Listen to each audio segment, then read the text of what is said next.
Okay, this is freaky. We've just crossed the yellow brick road.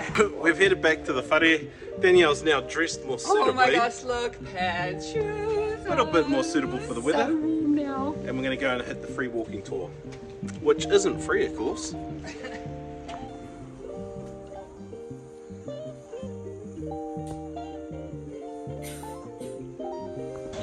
Okay, so the cool thing in Bulgaria with public transport here is on the trams, they've got a tap function that you can just go up and tap your EFTPOS card to.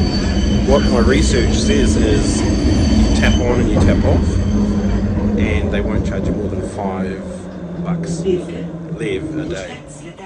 These things are so efficient to use, and they're pretty much everywhere. I think if you do a single use, it's $1.60 in Bulgarian lev, which is about $1.60 New Zealand.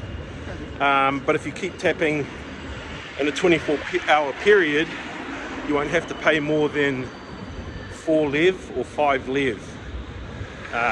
So that's pretty cost efficient and very easy to get on too. So it's just around the corner here? Well, there's two lions statues are there, yeah.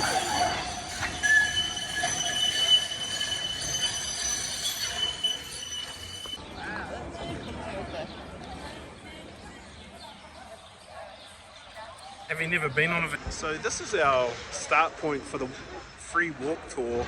Now, free walking tours aren't free. You generally give like a donation at the end of it, and for whatever value you want to put on the time and effort, and what you learned is what you do.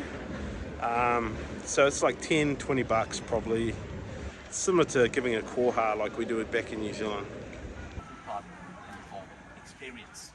Now, when I say we, obviously it's not just me, myself and I doing this walking through every single day, otherwise I would not say yes. Well, the first stop on the tour, of course, is where we started, which is the National Justice building, built in 1940, just before World War II.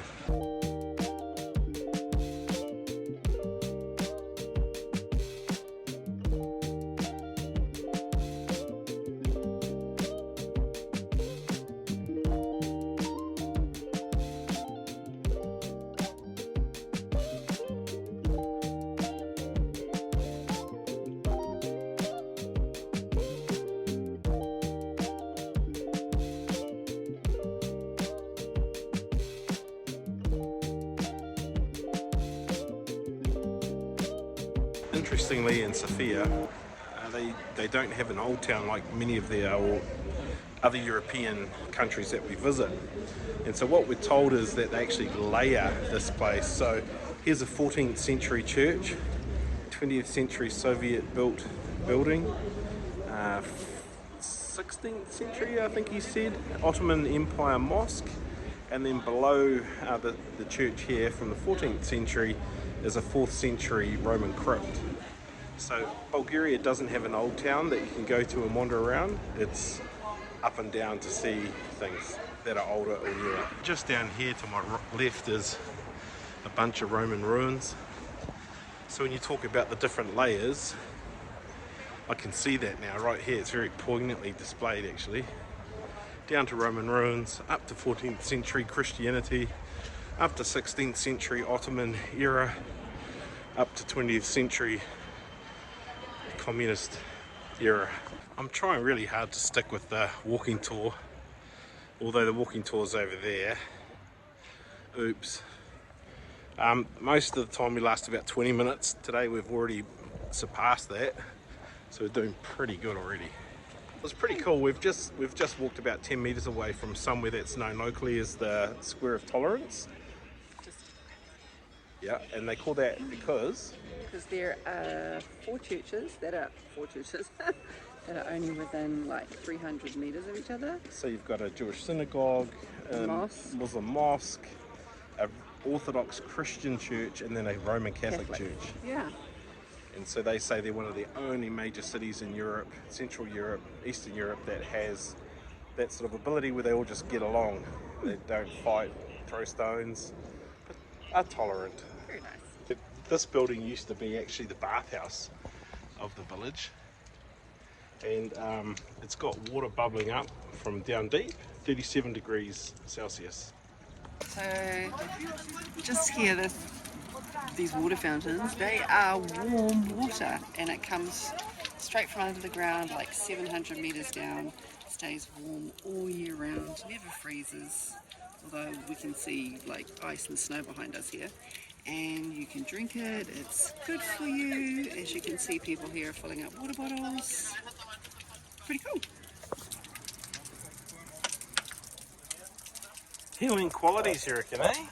Yeah, supposedly this one is to help with your heart condition. And the one on the other side helps with your liver conditions. We've exceeded ourselves today, honestly. This is nice and warm. We've got a hot water bottle. But it's 3:06. We started the walking tour at 2:05. We were standing waiting though for about 10 minutes. 20 minutes. So we've actually done like the longest walking tour we've ever done. We flicked the bro $10 and we're done. It gets too much like walking around a museum. It's cold. But interesting information. We've learned some stuff. We've got a hot water bottle, and we're just going to wander around, find some food, and see what we see. Because it's nice to get back to your accommodation before dark.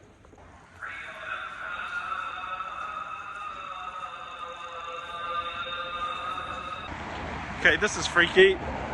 We've just crossed the yellow brick road. Don't want to get run over, but it goes all the way down to there. It's famous here in Sofia and is actually known as the Yellow Brick Road. So there might not be an old town as such, but there's a very definite town here, and it's actually quite a cool street just to wander around in. It's very busy on a Sunday afternoon. There's lots of people around, but you know, it's a very pretty location up to the mountains. We're not shy to ask our Airbnb hosts where they recommend we go and eat. And so today we're at a restaurant. I'll take a picture of it because I'm not going to be able to say the name of it. And she highly recommends this place. Let's see how it goes. One of the things we've noticed in Bulgaria, in Sofia when we're dining out, is the menus are massive. Like they're so long, they take so long to read through and work out. And then you turn the page and there's a whole nother page. Your pork and beef.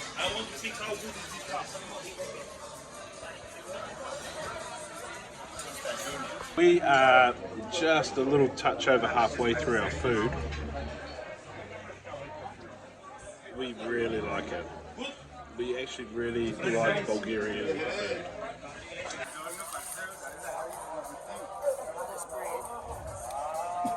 So yummy. Crunchy on the outside, soft on the inside. Potato salad is really good. Meat's really good.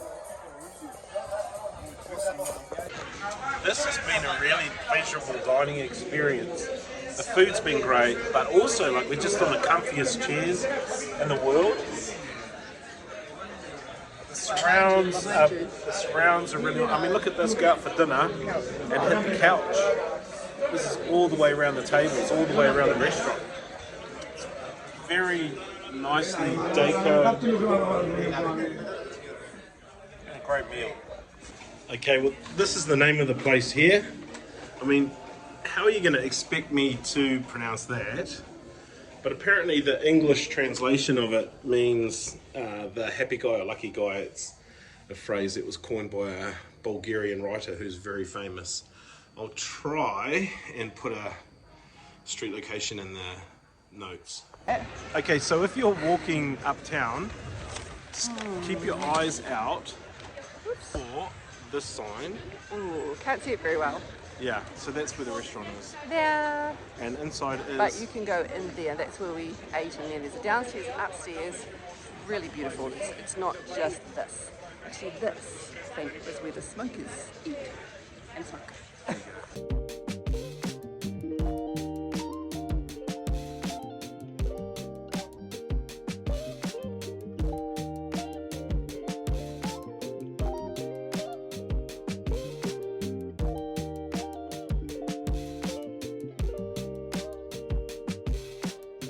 We are packed and ready to roll. I've been getting a bit of pressure from Danielle about being the last one ready to leave in the morning. So this morning I've worked really hard and I am the first ready to leave. I am. I'm all packed and ready. No, my shoes are on. I'm ready to go. So we're off to the bus stop. It's about an 800 metre walk, 5 minutes or something, or 500 metres, 8-minute walk up the road. Another good thing to do when you're booking is look for things that apartments that are close to transport hubs. Can't get over recommending that enough. So if you're wanting a great place to stay, we'd recommend Only You Boutique here in Sofia, Bulgaria.